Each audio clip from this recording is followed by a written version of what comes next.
This is the Fantasy Football Fellowship Podcast, the show that unpacks fantasy, faith, and life. I'm Bryce Johnson. I'm feeling better this week. Harrison Zuckerberg is back. We are your fantasy coaches here to encourage you and help you win while finding meaning and purpose throughout the fantasy season. We won't always be right, but we hope we'll be convincing as we provide fantasy advice and biblical encouragement. I'm coming to you from the Unpacking It Ministry studio in Charlotte, North Carolina. It's never too late to become a Fantasy Football Fellowship member by going to our website, fantasyfootballfellowship.com. If you're not a member yet, man, sign up. It supports our ministry and gives you access to the weekly breakouts, where we take a fantasy concept and relate it to the Bible and our own lives, which we will do in just a moment here on the podcast. So you get the podcast version here, become a member, you get access to even more content that takes that breakout and goes even further with it. So today on the show, as always, we'll take a look at the waiver wire. We'll do a little, is he legit? And we'll ask the question, who is that? For a few players that scored touchdowns this week, do we run and get those guys on the waiver wire? And then, of course, the story of the season has been injuries. Week after week, we're battling the players on our team's injuries, and will they start? Who's coming in for them if they're out? It's been a wild ride in that regard. We'll also do a little piece or panic on a couple big name players that have been struggling as of late. What is our level of panic regarding those guys? And then we'll also do some accountability and confession. I got you all excited last week about a backup running back, and he was a total letdown. And I'm sorry for that. And I will apologize further in just a little bit. And then if we have time today, we've got some quick takes. We call it I'm Convinced. I don't think we've done that in a while, and so we'll try to do that today on the show. There is a running back that I'm convinced will be a top 5 running back who right now isn't even doing anything. He didn't even play last week. So stay tuned for that. We'll have some fun there. All right. So as we begin each show, it is our weekly breakout. Again, it's a fantasy concept that relates to the Bible, relates to life. And so we begin from the fantasy perspective. And as we look at our rosters, even oftentimes, after the draft, it's our goal to have a well-balanced team, a well-balanced roster, right? We want to make sure that we've got enough quarterbacks and running backs and tight ends and receivers and the right combination of all of that.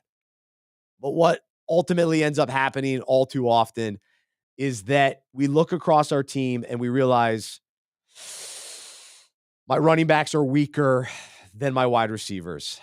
And so we can ask the question, what is our pain point? What is our team's weakness? Usually, especially this time of year, we're heading into week 7, there is some position that is our weak point. It's our weakest spot. And so as much as we wished we, didn't have any weaknesses, right? We were rolling, we're rock and rolling. Now, every once in a while you get that undefeated team, but for the most part, we're all dealing with something. And also with all the injuries, this is causing us to be weak at certain positions too.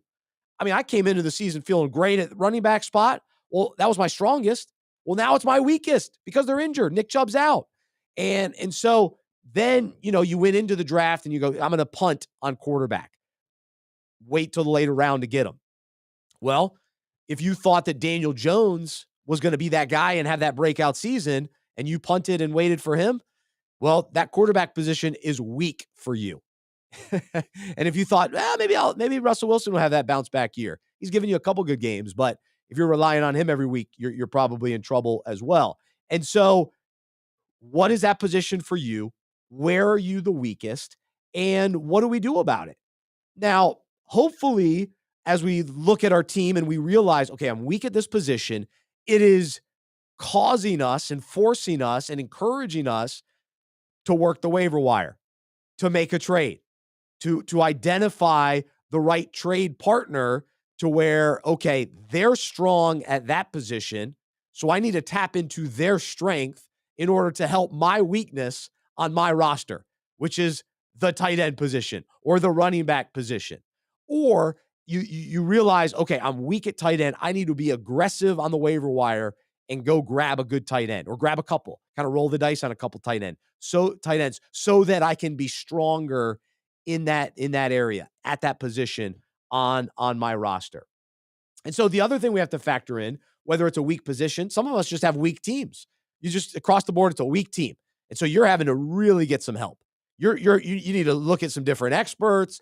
You may have to make some drastic changes. You need help. You need to acknowledge that. And then some of us have just made bad managing decisions. You're just a weak manager, or you've made weak moves.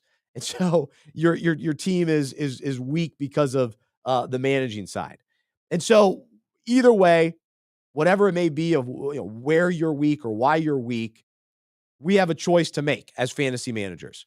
We can either complain, blame, give up, or even deny that we're weak at certain spots, or we can acknowledge how weak we truly are and admit that we need help to strengthen our team.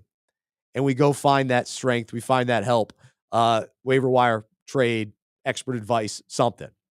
And so we talk about that in order to really address what's going on in our own lives. And the truth is, we all encounter weakness in our own lives, hardships that challenge us physically, spiritually, emotionally, or with temptation. We're weak in certain areas when it comes to sin, and temptation gets us in certain areas if we're not careful and equipped. And so, what is that weakness for you? When you think about weakness, what in your life are you facing right now? Roster positions, quote unquote, that we're just having a tough time with. And again, we have a choice to make. We can either complain, blame, give up because of the weaknesses in our life, or we can acknowledge how weak we truly are and admit that we need help and strength. And so are we willing to acknowledge it? Or are we just not going to do anything about it and just try to muster up enough in our weakness to keep going and continue to sort of fail and flounder? And so what my encouragement for us today is to truly humble ourselves and be honest and acknowledge that we can't move forward in our own strength and that we need to turn to God for his strength. Because Isaiah 40:29 tells us he gives strength to the weary and increases the power of the weak. And so we have to have open hands and an open heart where we can embrace our weaknesses, because it actually allows us to experience his strength, his grace, his power. And sometimes he will remove our pain points in life, but sometimes he has a purpose that is accomplished by allowing our weaknesses to remain. So the weakness is there, and so we have a choice to try to just get through the weakness on our own, or rely on his strength, rely on his power, rely on his grace as he works in us and through us in the weakness, in the hardship, in the challenge, so that his will is accomplished, so that what he wants to do in us is accomplished. And so we go to scripture, and in 2 Corinthians 12, the Apostle Paul shows us what this looks like. And really, he gives us a great way to respond to weaknesses. So he was given what was referred to as a thorn in his flesh. And we don't know exactly what that was or what that meant fully, but we do know that it was there to keep him humble, and he begged the Lord to take it away. But God told him each time he asked, God said, my grace is all you need. My power works best in weakness. And so then Paul writes in verse 9, so now I am glad to boast about my weaknesses, so that the power of Christ can work through me. That's why I take pleasure in my weaknesses and in the insults, hardships, persecutions, and troubles that I suffer for Christ. For when I am weak, then I am strong. And so the Living Bible translates it this way. Each time God said, no, but I am with you. That is all you need. My power shows up best in weak people. And so here's the encouragement today. We're all weak. We're all broken. Let's acknowledge it. We have weaknesses in our lives. We can't deny it. We've got we're weak at the running back position, some of us. Some of us are weak at the wide receiver position. And translate that to whatever that looks like in your circumstances, in your character, in your, temptations, physically, emotionally, spiritually, wherever you're weak. We're weak. And so what are we going to do with it? What we can be encouraged by today is that our weaknesses remind us that we need Jesus. And so let's allow that to lead us to trusting him and realize just how limited we are on our own. And our weaknesses give him an opportunity to do incredible work in us and through us as his strength, his glory, his goodness shines through. Our weakness gives him an opportunity to show up, to show off, to shine, all of that. So we don't have to run from our weaknesses. We embrace our weaknesses. We go, God, take my weaknesses, show up. I need your strength. Help me to endure. And so it's true that when we are weak, we end up being even stronger because we're totally dependent on him. So we tap into unlimited strength. And so we become strong because of him, because of his strength. And so when we're weak, we're strong. When we rely on him, trust him, and depend on him for his strength. So let's celebrate that today. Let's celebrate our weaknesses today and not just, wallow in them, but give them to the Lord, open-handed, open-hearted. All right, God, I need you. I need your strength. And so that's what's most important. That's the life side of it. The fantasy side of it, where are you weak? And what are you doing about it? And are you finding strength on another roster or on your bench? Maybe making some changes to your lineup. You've been dependent on the wrong player. It's time to find strength from another player.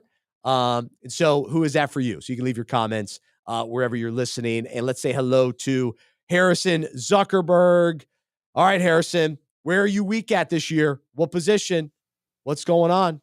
My weakest position this year is definitely running back because of Mm, all of the injuries that have happened so far this season of running backs. You and I both went in on Nick Chubb. Obviously, that did not work out. I also went in on James Conner. He is now injured. mm, David Montgomery is on and off injured every single week, it seems like. This last week, it was so bad that in two separate leagues, both my starting running backs came off of waivers, which were Donta Foreman and Chuba Hubbard. Now, Chuba Hubbard ended up working out because he was a good pick. But when it was Wednesday, I did not have a running back that I was going to be able to start on two different teams because everyone was either on bye or had the little questionable or IR mark next to their name. So running back right now is definitely my weakest position across my teams. Hopefully these guys will come back and I'll be able to survive. And once it comes playoff time, I'll be able to have a powerhouse team with all of my healthy running backs. But until then, it's going to be looking pretty rough.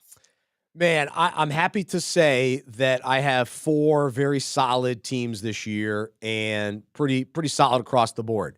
However, I have one really weak team, really, really bad, and they're in last place. And this is the Nick Chubb, Mike Williams, Jahmyr Gibbs team, Cam Akers. So as you can imagine, very weak at the running back spot. This week I started Deontay Foreman and Tyjae Spears. So it's funny. This is probably another topic for another day. But I have 4 great teams, very solid, right in the mix, feeling good, 4-2. I think most of them are 4-2. But the team that I'm most concerned about is my weakness, my weak team. I'm trying to make them stronger. I'm trying to work on it. I'm trying to find the waiver wire gem. I was bummed because I thought Deontay Foreman was going to be better this week. I thought, man, here's his opportunity. I saw him as a Panthers fan last year. He was awesome. I was so bummed. He went to Chicago, but Chicago had a tough day. Fields got injured. It was just a rough all-around day. But my boy Darrington Evans from App State got a little love. He actually got more carries than I anticipated. He didn't play great, but I was happy to see him out there. He had 9 carries, but anyway, my running back position weak as well. So I'm sure a lot of people can identify and relate to that. All right, so that's the weak, the negative side. I want to start the show with some excitement. What are you excited about today? What fantasy players are you excited about? Who's doing well on your team? You can leave your comments if you're watching us live right now. And here's a couple things that I've been celebrating most of the season. I want to do it one more time. I'm going to do it again. I won't be able to do it next week because the Panthers are on a bye. But Adam Thielen has absolutely been dominating. It's almost like I was excited about him coming in. He's even exceeded my expectations. He's one of the top wide receivers this year. And then you think about, man, Justin Jefferson's down in Minnesota and Adam Thielen's out there with a rookie quarterback lighting it up. So I'm excited about that. I'm also excited that Jacoby Meyers is Jimmy Garoppolo's go-to guy. And that continues to be the case. And I was happy to see Meyers have a big day against his former team, New England. And so they got that win as well. We'll see the injury with Garoppolo. A little concerning there with a back injury.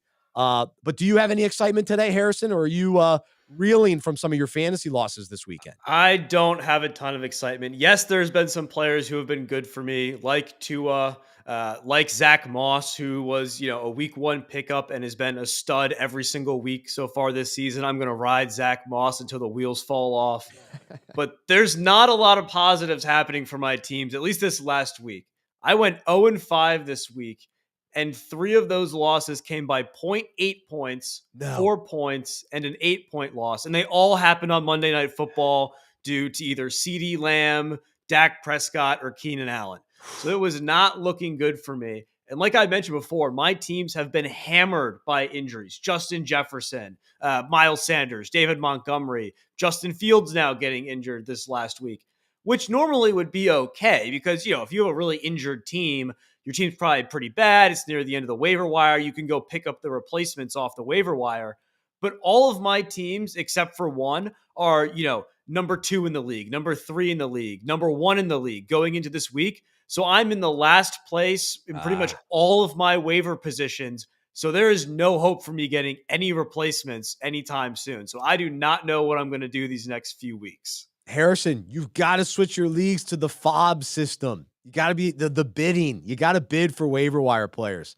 That's the best way because then everybody's got a fair chance. I completely agree. But, the other 11 or 12 guys in the league don't necessarily see it that way, which is benefiting them right now. And I'm the first place team, but I don't know how long I'll be there. That's tough. That's tough. The last thing I'll mention, so I was head to head against a loyal listener, Nate, and he was feeling good. His team got off to a hot start. Last night, though, Justin Herbert got me the win. I won by 1 point thanks to Justin Herbert. So that was very exciting. And the funny thing, I was going up against Nate, and so during the draft, he's a loyal listener to the show, listens to our advice, and throughout the draft, he was drafting my guys. He's drafting my guy. We're like, what are you doing? You're taking my guy. He took Travis Kelce 1 overall. He listened to my hype about Travis Kelce. He's having a good season, but Nate is, but I was happy to beat him. So shout out to Nate, but glad to get that win. All right. So let's continue the conversation. A lot of shenanigans going on in fantasy. So here we go.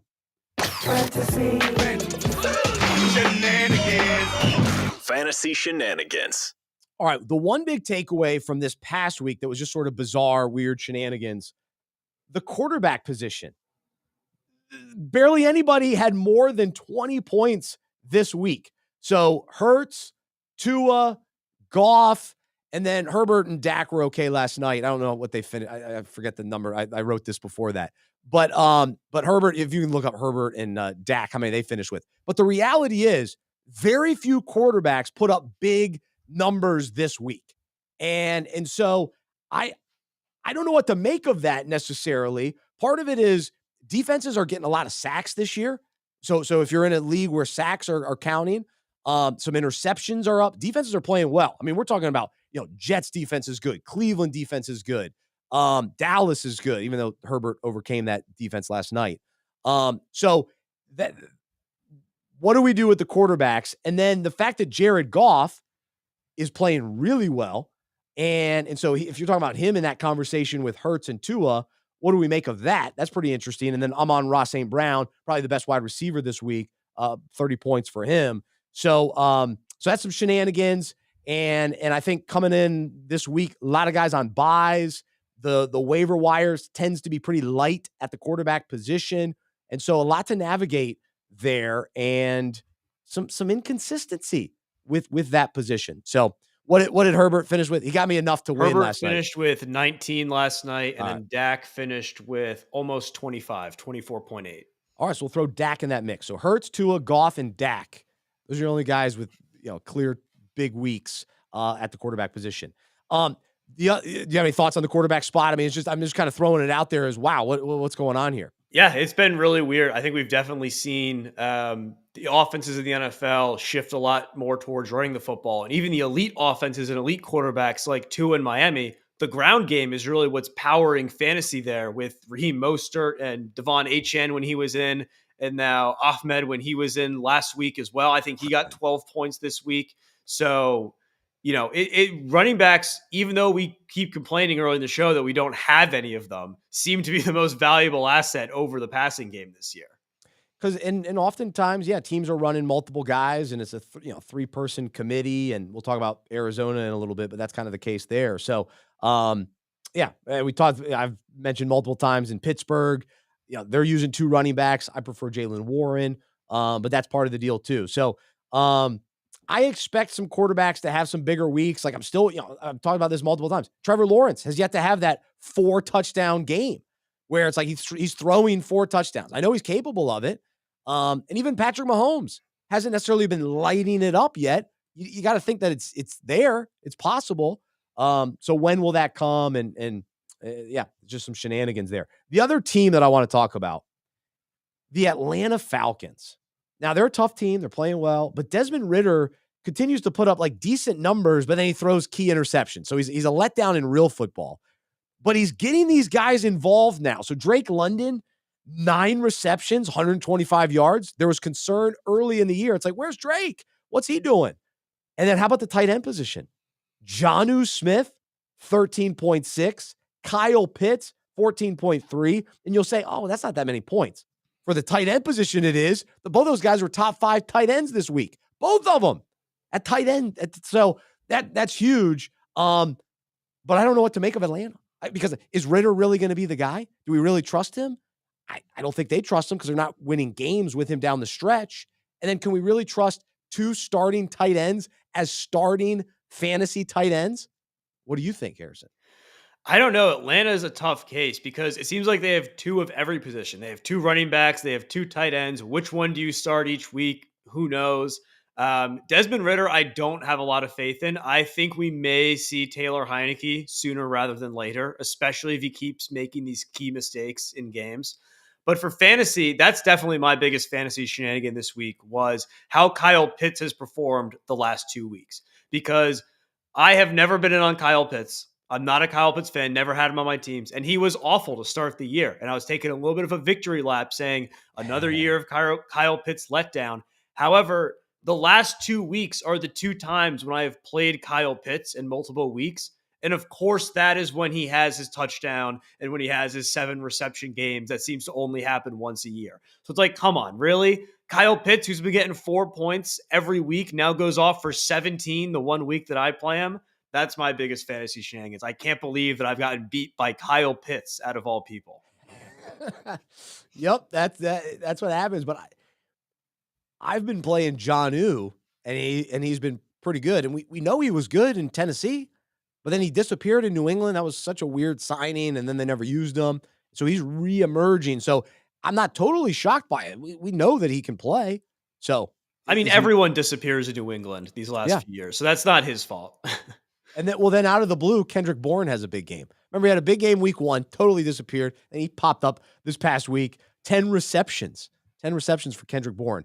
I would still avoid him. I'm not counting on him by any means. All right, let's do a little peace or panic as we take a look at some key names, big-time players that have been struggling as of late. And so where do we come out on, speaking of that New England Raiders game, Devontae Adams, few games in a row, very disappointing. Last week, 4.9 points. Thankfully, I went in on Jacoby Meyers, not Devontae Adams. So I would say this is absolute panic if you're a Devontae Adams owner. How do you feel? I would completely agree with that. I mean, we've seen this time and time again with Jimmy Garoppolo, where he just does not throw the ball downfield and looks to the short slot guy, and that is Jacoby Meyers in this offense. Devontae Adams is not getting the love that he deserves. Maybe that will change if Jimmy Garoppolo is out this week and he could have a nice bounce back game with a different quarterback. But going forward, I do not have a lot of faith in the Devontae Adams, Jimmy Garoppolo connection. No. And maybe you try to trade him and salvage it, but I would not count on him the rest of the way to be what you expected, a top, first round, second round player. All right. Speaking of the first, top player, Justin Jefferson, first overall in many leagues. And not only is he injured, but there are rumblings that he could be out for the season. And I totally buy into this. The Vikings season is unraveling. I know they won this past week somehow, some way. But it's not looking good for them. The Vikings are in trouble, and I was surprised to hear the news that Kirk Cousins wasn't going to get traded. Still feel like that could change, but as of now, he's not going to be traded since his contract is going to be up. So there's just a lot of kind of smoke and concern with the Vikings. And so I think there's a major level of panic for Justin Jefferson. Would you agree? I agree. As a Justin Jefferson owner, I am very scared for what the rest of the season is going to look like with him. But I also just can't really bring myself to do anything about it because he could come back in 4 weeks and be fine and be fantastic for the rest of the season, just like he was. And I don't want to be the guy that traded away Justin Jefferson, especially when my team is in a position right now to compete for a championship. I have a good record. So I really don't know what to do with him.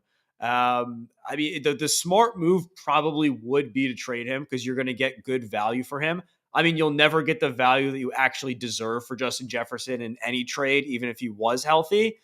But yeah, it's a really difficult situation to be in right now. I'm probably going to field some trade offers for him this week. And if the right one comes, then I'll accept it. But I wouldn't, overly panic and be like, I have to get anything for him because that's just a little bit unreasonable. Because if he does come back, he's going to be a top 5 receiver, no matter what the Vikings look like offensively. Trade him, please trade him. Figure it out. Get the best value you can. Shop him across the league. Trade him. I'm panicking for Justin Jefferson. I feel like I made a comment about him a couple weeks ago, and I feel like yikes, it's coming true. Sorry about that, Justin. All right, DK Metcalf. A little bit of a weak game. 10 fantasy points. 4 receptions on 10 targets. So on one end, you go, wow, 10 targets. That's great. But yikes, Geno, not necessarily, they're just not in sync. I guess you give a little credit to the defense, but that's discouraging. And then there was one key play where DK was wide open for a touchdown. Geno did not find him. DK got a little frustrated, understandably so. With that said, though, I'm not panicking. Metcalf's unbelievable. He's one of my favorite players. He's the real deal. And Seattle, think about it. They still get to play Arizona. They get to play, I think you could score on the Rams a little bit. So they'll be all right. They'll be fine, and Metcalf will be fine. So no panic there. Speaking of the Rams, what about Puka Nacua? He had a nice game with Cooper first game back, but then this past weekend only 6.6 fantasy points, and he panicked there. Yeah, I mean, we mentioned it a few weeks ago when we were talking about how Puka Nacua was going to look with Kupp coming back. I said he was the number one guy to probably trade away if you had him on your roster. I'm not going to panic with him because my opinion was that he's going to be a wide receiver 2 flex type with Kupp back. And I think that's how he's performing. You're going to get some big weeks from him. You're going to get some letdowns depending on the game plan. If you're counting on him as your wide receiver 1, then you definitely need to panic. But I don't think you need to go ahead and, just completely get rid of him or bench him. He's definitely a solid flex play still. All right, last one, Dameon Pierce in Houston. Now, Houston is playing really well. They are a good team. Stroud is good. Nico Collins is good. Dell, when he comes back from his concussion, is good. Dalton Schultz is playing great. But they're not running the ball particularly well. Devin Singletary was much more involved. Not that he was great either, but he was much more involved this past Sunday. And Pierce is not doing anything. He's not running well. He's not getting any production fantasy-wise. He's almost, I feel like he's droppable. The question becomes, is he droppable? Now, we talked about how weak the running back position is, so it's hard to drop anybody that's actually out on the field. I'm looking for healthy bodies that actually play. Just give me that guy. But if you, especially if you're in a 12-man league, I'm not sure how you keep Pierce any longer. I don't see any indication other than it's a pretty good offense, but he's not the reason it's a good offense. He's not a part of that. So I'm absolutely panicked with Dameon Pierce. Yeah, I think you definitely have to be panicked. I mean, Devin Singletary outsnapped him this week. He's playing in the key spots in the offense on third down. When, they need to get the ball, they give it to Devin Singletary. Dameon Pierce has just not been productive, and they're probably going to go with the guy who they paid in the offense, Singletary, over the guy who was a late round pick last year by an old regime. This is a new head coaching staff, and they brought Singletary in. They don't really have any ties to Pierce, and it's not like he was a first round running back, high draft capital guy. I don't think you drop him this week. I think you can hold on to him for like one more week. And if Singletary, just dominates snaps again, then he's probably droppable. Because like you said, there's, no one really better on waivers that you're going to be getting than Dameon Pierce at this point. Maybe a couple guys who are a 1 week rental, but I think Pierce still has, the chance to work himself back into good graces in the offense. So I would keep him on your roster for now. The other thing to remember is toward the end of last year, he fell off a cliff. He was very good early last year. He was lighting it up. Thankfully, I traded him last year, but he fell off late in that year. So, and he hasn't returned. He hasn't gotten it going. So, and they're on a bye this week. So I'd highly consider dropping him. I really would. All right. So let's get to the waiver wire conversation. But before we do that, we always like to do a little bit of accountability and confession. Where did we miss? Where did we whiff? So last week, I got all excited about Arizona Cardinals backup running back, Amari DiMercado. Come on, seriously, who is that? I know. I got all excited, and he was a total whiff.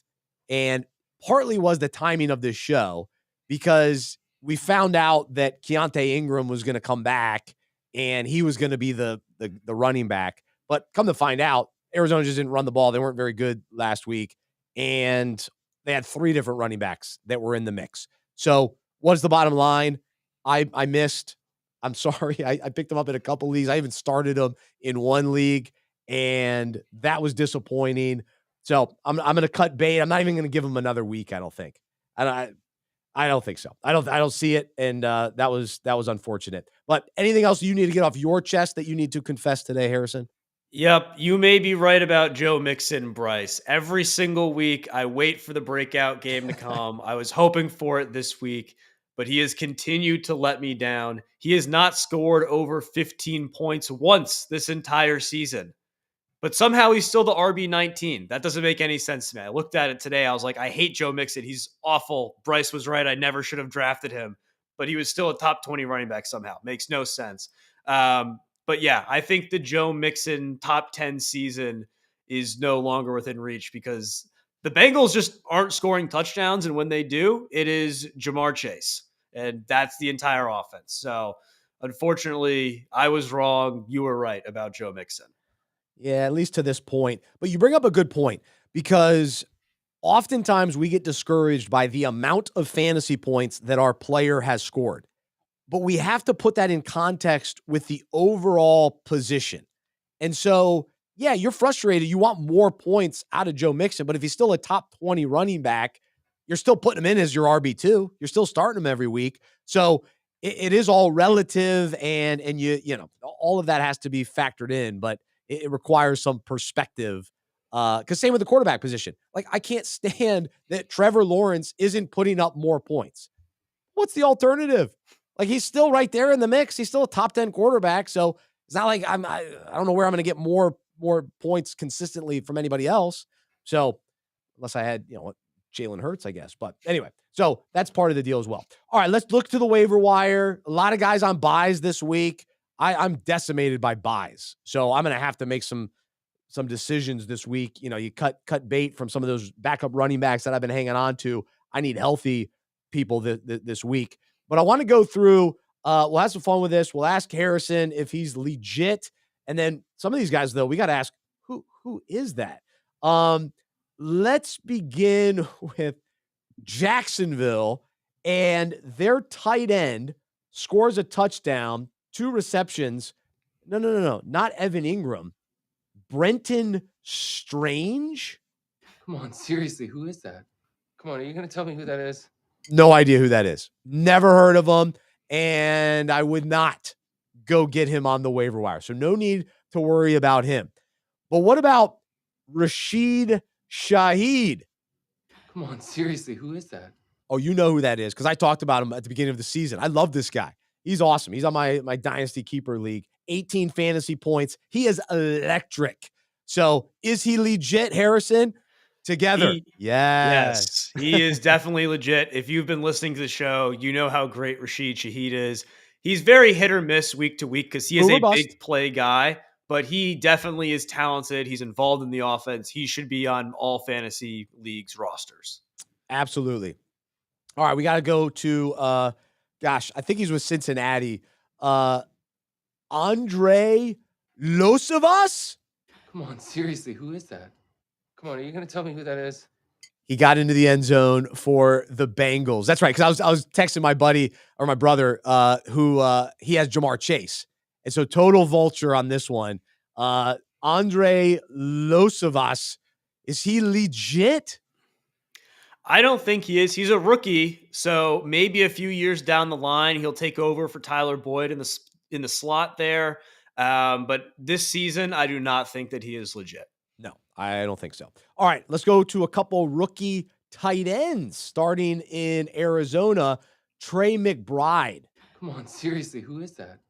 And then in Las Vegas, Michael Mayer. Come on, are you gonna tell me who that is? Oh, yeah. Both these guys are legit. Do you agree? I agree with Michael Mayer because I think he was super talented. We've just had to, the Raiders are just in a mess. They're figuring out who's actually going to be, in this offense probably after this year once they start their rebuilding process because I don't think they're going to be competing. So I think Michael Mayer is going to be great in the future and this year as well. Trey McBride, I'm not as sure about just because I don't trust the Cardinals at all, really. It feels like every week we ask, is someone on the Cardinals legit? Is it Michael Wilson? Is it Trey McBride? Is it Emmy DeMarcado? Every single week there's someone who has a decent game and we have a little bit of hope. But then the next week they remind us that they're playing on the Cardinals for a reason and not on the Kansas City Chiefs. So McBride may have some good games, but I would not be rushing out to go start him in your fantasy lineups. It wouldn't surprise me if Arizona trades away Zach Ertz. Like the poor guy is sort of just flailing out there and, he's stuck in that kind of, they're playing tough, but they're heading nowhere fast. And Trey McBride is their future tight end. They drafted him. So I think McBride is worth keeping an eye on. And with Zach still there, it'll be inconsistent, but there's a chance that they either, shut him down for the year or whatever. Trey McBride has some value though, as the season goes on. So I would, not totally write him off. Speaking of Arizona, do you want any of those running backs? So it doesn't sound like you want Keontae Ingram. You're not too excited about him. I think Keontae Ingram, considering how weak the running back, position across the league is right now for guys, you just need someone who can play. And he looked okay his first week back from injury, which we have to put into context. It was his first week back from injury, and they still trusted him the most out of all those guys there. So I think he's definitely worth being picked up on waivers. Stash him. Maybe he has a couple good weeks. I would definitely keep him on your radar. All right. So then the other team we need to talk about, the Miami Dolphins. Now, we know that I like this. Raheem must start. I stole that from somebody, but that's a great line. Maybe Matthew Berry. Raheem must start. Absolutely. He was awesome. Huge day. But what about Salvan Ahmed? Come on, seriously, who is that? He came in, got into the end zone, 12 fantasy points. And then Chris Brooks. Come on, are you going to tell me who that is? Another running back for Miami, rookie. He comes in with a 28-yard rush against my Panthers. I was actually watching the end of that. I like Brooks. The eye test. I am in on Chris Brooks. And I don't know when he'll get an opportunity. He got banged up. Of course, he runs and then he gets injured. But I saw enough out of him. There was some hype going into the game, like keep an eye out for Chris Brooks. So I did. I picked him up, and I liked what I saw. So it's one of those things in Miami. You just want pieces of Miami. Take what you can get. In the running back position, those guys do tend to get injured down there as well. So I didn't jump on the Ahmed bandwagon. I'm jumping on the Chris Brooks one. What about for you? Either one of these guys? Yeah, I don't think I'm going to pick either one of them up just because Jeff Wilson's coming back. Achan will be coming back in a few weeks as well. So they will be moved to the 4th and 5th string running backs on the team, which sounds crazy because they're both good players. Oh, yeah. That's just the reality of the Miami Dolphins right now. They could put anyone behind that offensive line and they would probably rush for 3 touchdowns. I mean, they could bring like Marshawn Lynch out of retirement and he'd probably go for 100 yards and 3 touchdowns behind that offense. So if they're on Miami, they're probably worth keeping an eye on, like you said. But I don't think either of them are going to be, legit for the rest of the season. Keep the name Chris Brooks. Put him on your watch list. I'm telling you, he's good. He is good, and we know the injuries in Miami. Same thing in San Francisco. So, you want running backs in San Francisco. So CMC is banged up. Of course, you want Jordan Mason, Eli Mitchell, either one of those guys. The problem is they could share. They could split. And CMC might be healthy enough to play. We're still waiting on, as of now, I haven't heard the update on the oblique injury to CMC. But you can't go wrong having 49ers players. Those are, I know they had an off game. It was a weird game. They didn't play as well as normal. But I'm good getting either one of those guys on my waiver wire. Most leagues probably already have Mitchell taken, and many already have Mason. But if they happen to be available, absolutely. What about any other thing to add? Yeah, I think Mason's definitely the one that you go after of the two because Mitchell's probably on people's rosters already. You can probably get Mason for cheap on the waiver wire. And he's been the one that they've gone to in the backup role. When CMC's come out and they need to give him a breather, Mason has been the guy that they brought in, and he's looked good in this offense. So I think Mason's definitely someone to target this week. All right, there you go. So that's the waiver wire, and we will wrap up the show with our segment, I'm Convinced, and we'll share some just kind of quick takes, some hot takes, so to speak. And I'm going to double down on this first one. Heading into the season, I was all excited about this player, the rookie. I knew that there was some hype coming out of the draft and then into fantasy draft, so I snagged him in 2 of my key leagues. And I am convinced Jahmyr Gibbs will be a top 5 running back moving forward, of course, if healthy. But all indications are he's coming back from this hamstring injury. I hate hamstrings. That drives me up the wall. But I'm trusting. I'm convinced that he's young. He's going to get healthy. They were very cautious with him last week. He sat out. It kind of popped up on the radar. It's like, whoa, what? He's injured? He's supposed to be okay. And then you never root for injuries, but David Montgomery got hurt. He's going to miss some time. This gives Gibbs another opportunity to be the guy. The last time, a few weeks ago, they weren't ready for him to be the guy.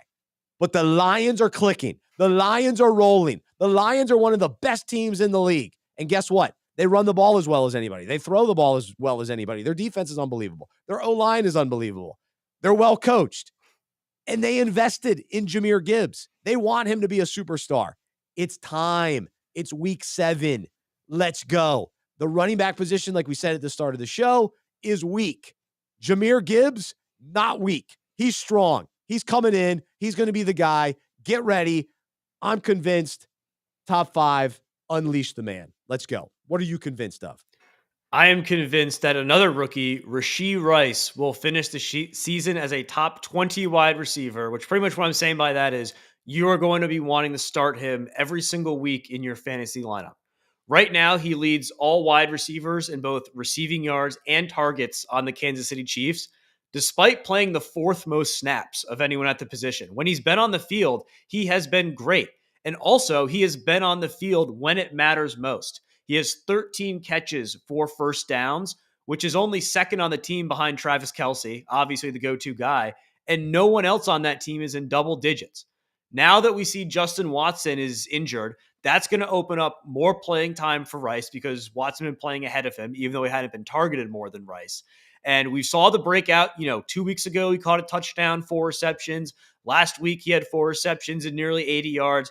I think he's going to get on the field more these next coming weeks, and he is going to cement himself as the wide receiver 1 in the Kansas City Chiefs offense, and you are going to want to have him on your team for the rest of the season.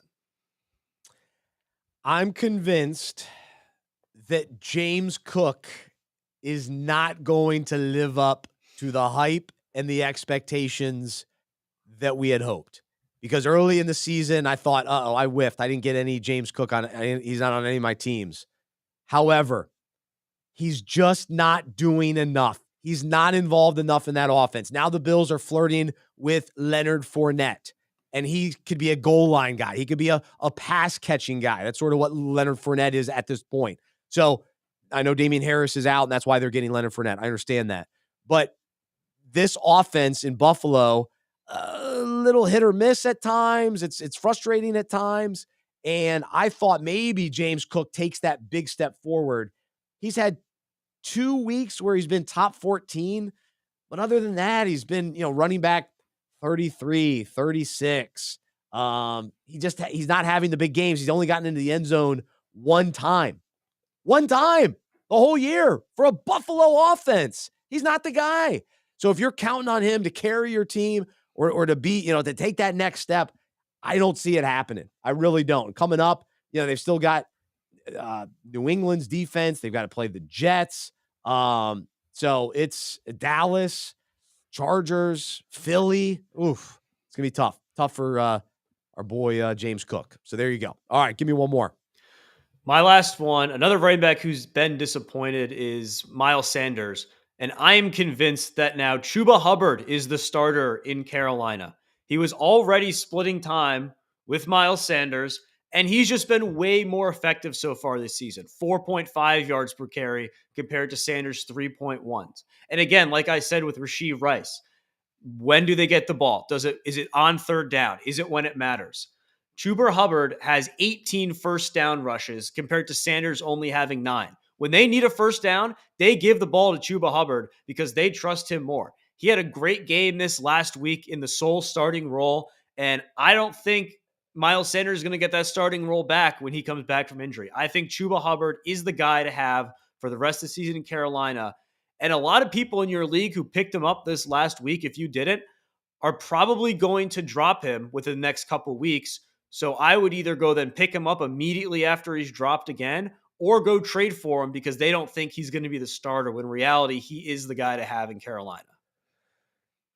I'm too close to it. So, I think he's looked better all year. There's no question. Sanders has yet to emerge, and they spent a lot of money on him, so it's hard to think that they're just totally going to write off Sanders, but new guy calling plays. So we'll see. We'll see if that changes and maybe even expands the offense, improves the offense, and everybody kind of rises with that. We'll see.